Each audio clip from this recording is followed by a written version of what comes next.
யோகிராம் சுரத்குமார் ஜெயகுருராயா. அனைவருக்கும் வணக்கம். வாழ்க்கையில் எத்தனையோ பிரச்சனைகளை, எத்தனையோ கஷ்டங்கள் வந்தாலும் நாம் மனிதர்களோட போய் சண்டை போடுறதை விட்டுட்டு பகவானிடத்தில் அந்த பிரச்சனைகளை தீர்க்க சொல்லி கேட்போம்.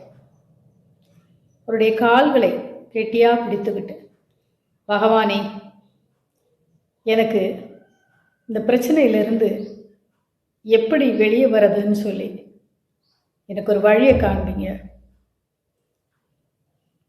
அவருடைய கால்களை கெட்டியாக பிடிச்சுக்கிட்டு சண்டை போடுங்கன்னு சொல்கிறது அவர்கிட்ட கோவப்படுங்கன்னு சொல்லலை. அவரை விட்டுறாதீங்க என்ற கருத்தில் சொன்ன பகவான் தன்னுடைய கால்களை பிடித்த ஒருவரையும் விட்டு விடுவதில்லை. எப்ப பகவானுடைய கால்களை பிடிச்சுக்கிட்டோமோ அப்போ நம்ம உலகத்துல வேறு யாரோட காலையும் பிடிக்க வேண்டிய அவசியமே இருக்காது. அதனால எல்லா பிரச்சனைகளும் பகவான் கிட்ட சொல்லி முழுவதுமாக நம்மளோட உள்ளத்தை சரணாகதி அடைந்தோம்னா பகவான் அந்த பிரச்சனையிலிருந்து நாம் எப்படி வெளியே வர்றதுன்றது குறித்து நல்ல ஒரு வழியை காண்பிப்பார்.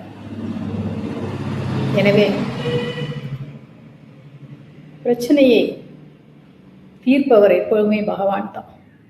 நம்மளுடைய புத்திசாலித்தனமோ வலிமையும் அல்ல. பகவானுடைய அருள் மட்டுமே நம்மளுடைய பிரச்சனைகளை தீர்க்கவும் எளிதாக அதிலிருந்து விடுபடவும் உதவும். நன்றி. யோகிராம் சுரத்குமார், யோகிராம் சுரத்குமார், யோகிராம் சுரத்குமார் ஜெயகுருராயா. சர்வம் யோகிராம் சுரத்குமார் அர்ப்பணமஸ்து.